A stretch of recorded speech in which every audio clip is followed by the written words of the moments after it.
Sebenarnya Perak adalah negeri yang bertuah kerana banyak perkara pertama yang berlaku dan wujud bermula daripada negeri Perak. Antaranya ialah ladante, muzium, kapal korek, landasan kereta api dan sebagainya. Nama Perak pula terdapat pelbagai tafsiran yang telah dibuat. Ada yang mengatakan sempena nama Bendahara Melaka, Hikayat Merumah Wangsa, Kilatan Ikan, Biji Timah dan sebagainya. Salah satu cerita yang diceritakan oleh orang zaman dahulu ialah Perak terbahagi kepada 3 daerah, iaitu Beruas, Manjung, Jani, iaitu Hulu Perak. Menurut apa yang diceritakan, ketiga-tiga daerah itu telah bermesyuarat untuk menyatukan 3 daerah itu dengan satu nama khusus. Dalam mesyuarat itu, mereka bersetuju untuk menamakan 3 daerah itu sebagai Perak, sempena nama Bendahara Tun Perak. Tapi kesahihan kisah ini saya tak dapat nak pastikan sebab terdapat banyak pendapat. Negeri Perak adalah negeri yang terbesar di pantai barat semenanjung Malaysia. Jadi tidak hairanlah terdapat banyak destinasi yang menarik di kawasan pantai, pulau, taman tema, tempat bersejarah, tempat makan dan sebagainya.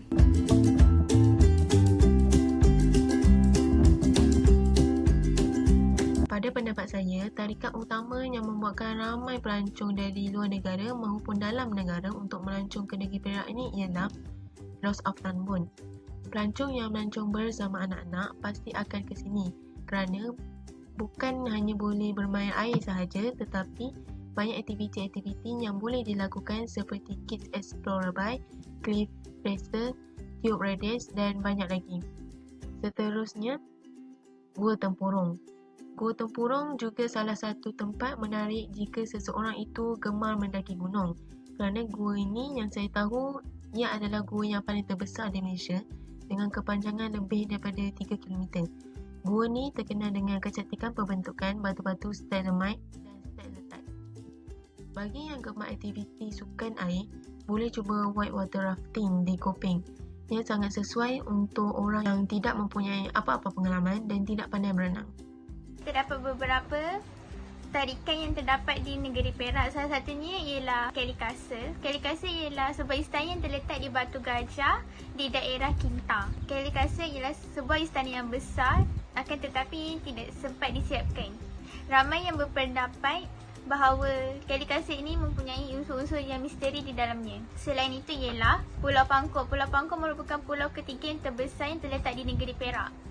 Sekeliling pulau ini sesuai untuk melakukan aktiviti-aktiviti laut seperti berenang, snorkeling, berkayak dan memancing. Tempat lain yang menarik di negeri Perak ialah Menara Condong.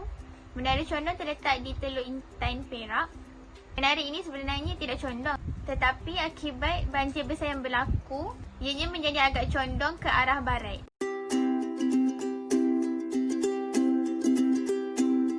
Kita tahu setiap negeri di negara Malaysia mempunyai makanannya yang tersendiri.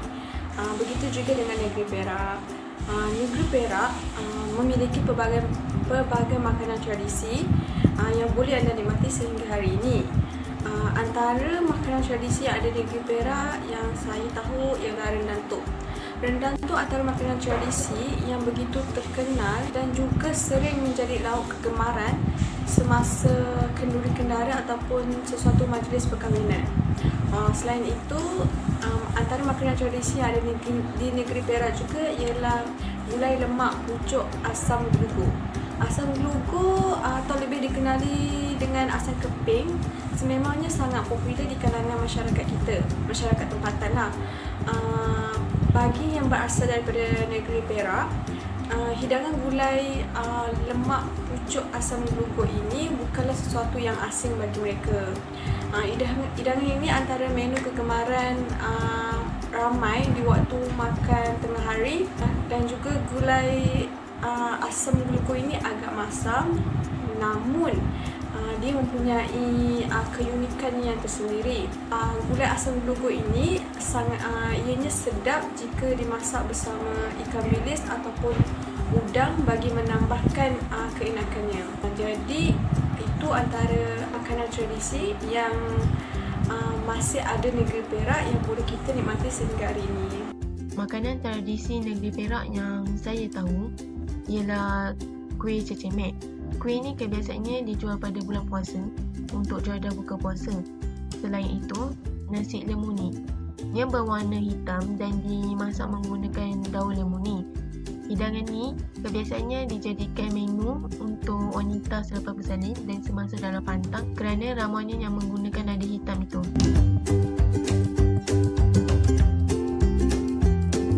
Pada pengalaman saya, iaitu pada tahun 2018, kalau tak silap saya telah melawati negeri Perak iaitu di Gopeng Perak.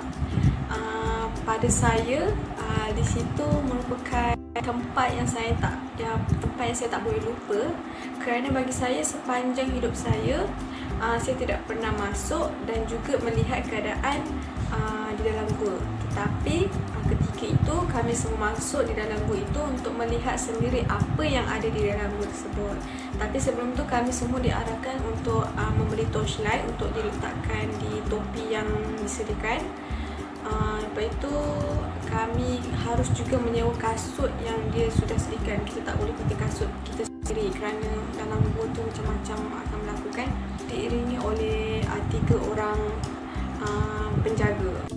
Tempat yang paling saya gemari dan yang pernah saya kunjungi di Perak ialah yang pertama Zoo Taiping. Saya pernah pergi Zoo Taiping sewaktu saya sekolah rendah dulu. Zoo Taiping merupakan zoo yang tertua di Malaysia. Selepas pengunjung dapatkan tiket dari kaunter tiket, pengunjung boleh terus masuk ke dalam kawasan zoo. Di bahagian depan kawasan zoo, tersedia ruang beratur untuk menunggu giliran menaiki kereta api mini. Muatan lebih kurang dalam 24 orang bagi satu kereta api mini. Kereta api akan berjalan sebut saja bilangan orang yang naik dah penuh. Kereta api mini tersebut akan membawa pengunjung mengelilingi kawasan zoo yang seluas hampir 34 ekar. Yang menariknya, pemandu kereta api mini itu juga akan bertindak sebagai pemandu pelancong. Sambil melintas kawasan kurungan binatang, pemandu itu akan menceritakan mengenai binatang tersebut.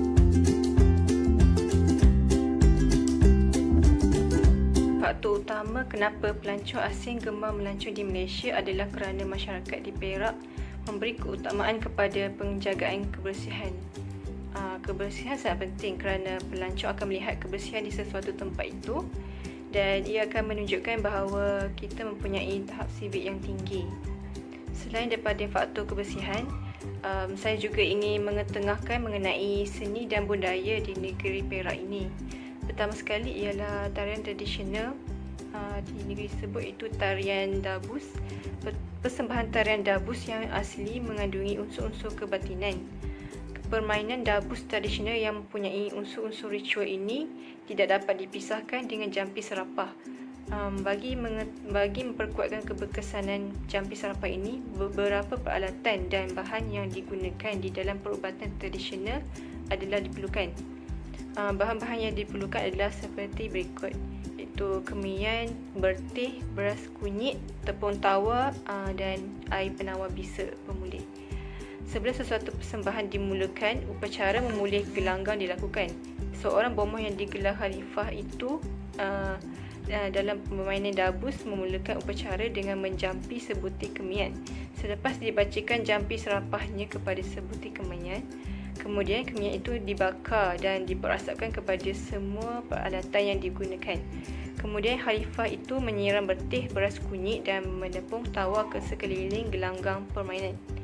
Permainan ini bertujuan bagi menjauhkan daripada segala gangguan-gangguan makhluk halus serta perbuatan khianat kepada ahli-ahli yang menjayakan tarian itu. Setelah itu, persembahan dimulakan dengan seorang atau 2 orang pemuzik melakukan nasyid dabus diiringi dengan paduan rebana dabus. Pada peringkat awal, nasyid dabus di negeri Perak ini dilakukan dalam bahasa Arab. Tetapi setelah lama bertapak di negeri ini, seni kata, nasyid dan lagu ini mula diubah ke dalam bahasa Melayu mengikut kesesuaian tempat serta daya kreativiti pengubahnya. Pada umumnya, seni kata, nasyid dan lagu-lagu dabus ini memuji kebesaran Allah dan Rasulnya.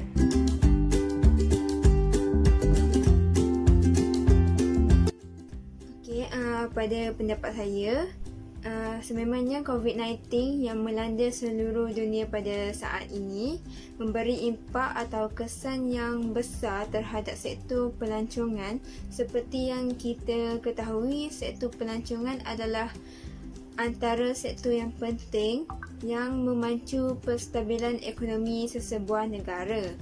Kesan pandemik COVID-19 yang melanda bukan sahaja memberi kesan kepada sektor pelancongan di Malaysia, bahkan ianya memberi kesan kepada seluruh dunia. Dengan kawalan pergerakan yang diadakan di mana menghadkan pergerakan keluar masuk sesebuah negara, dan ini memacu kepada penurunan pelancongan yang datang untuk berkunjung atau bercuti. Jelaslah pandemik COVID-19 memberi impak atau kesan kepada sektor pelancongan, bahkan juga kepada ekonomi sesebuah negara. COVID-19 sememangnya memberikan impak yang besar dalam ekonomi di seluruh dunia.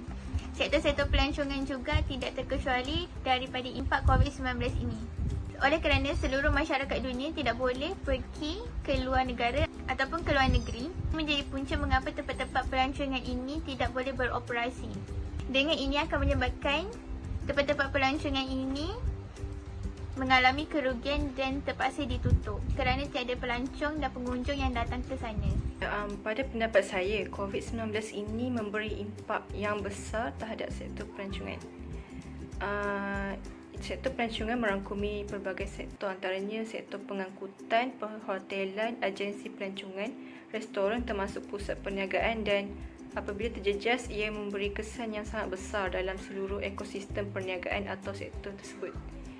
Ia juga memberikan impak besar kepada ekonomi negara, khususnya terhadap industri pelancongan negara, sehingga mengakibatkan kerugian yang besar. Antara kesannya seperti majikan mengurangkan pekerja, termasuk mengecilkan operasi menerusi penutupan bilik-bilik hotel serta pendingin hawa. Apa yang berlaku kini bukan sahaja pelancong asing, terutama dari China, telah membatalkan tempahan mereka, malah jumlah pelancong tempatan juga tidak lagi membuat tempahan hotel. Penularan wabak ini turut memberi kesan besar kepada perniagaan lain seperti kereta sewa, agensi pelancongan dan juga pusat-pusat pelancongan tempatan. Jumlah pelancong yang masuk ke negara dilihat seperti semakin berkurang. Banyak tempahan hotel untuk persidangan dan mesyuarat juga dibatalkan. Apabila pelancong tidak datang, pendapatan negara akan terjejas, terutama dari segi pertukaran mata wang asing yang masuk, pendapatan yang diperoleh dari penginapan dan restoran, termasuk pembelanjaan yang sepatutnya mereka lakukan di sini. Sedangkan semua itu sangat penting untuk ekonomi pelancongan kerana industri pelancongan adalah sektor perkhidmatan kedua terbesar negara Malaysia. Pendapat saya, COVID-19 ini sangat memberi kesan yang besar terhadap sektor pelancongan. Macam yang kita tahu, COVID-19 ini menimbulkan kepanikan kepada orang ramai, dan ini tentu akan menyebabkan sektor pelancongan paling parah yang akan menerima kesan daripada gejala COVID-19 ini. Bukan sahaja pelancong daripada luar negara yang membatalkan hasrat untuk melancong di negeri Malaysia, malah pelancong daripada dalam negara juga berkurangan dengan mendadak. Puncanya kerana rakyat tempatan sendiri mengambil langkah dan mengelak untuk berada di tempat awam yang berisiko tinggi. Apabila bilangan pelancong berkurangan, sudah pasti industri lain seperti perhotelan, agensi pelancongan, pengangkutan dan juga restoran turut akan terjejas. Jadi bagi saya, virus coronavirus ini memberi impak yang besar terhadap sektor pelancongan di negara kita.